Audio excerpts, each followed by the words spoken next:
वो 6-7 फुट आगे है, 6-7 फुट पीछे भी है, हैं? तो आपने इस पे लोड क्यों किया है?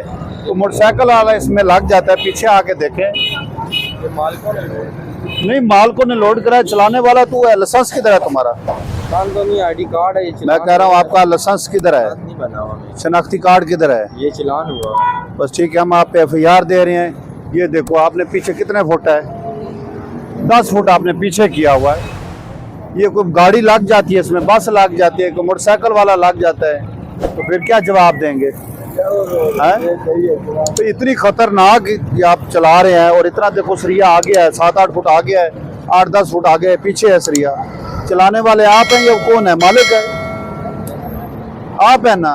FIR हम किस पे देंगे? आप पे देंगे ना। किस वजह से? ये देखो इंसानी जान के लिए बहुत खतरनाक है ये, है? कोई बंदा इसमें लग जाता है, गाड़ी लग जाती है, तो वो बच जाएगा? नहीं बचेगा ना।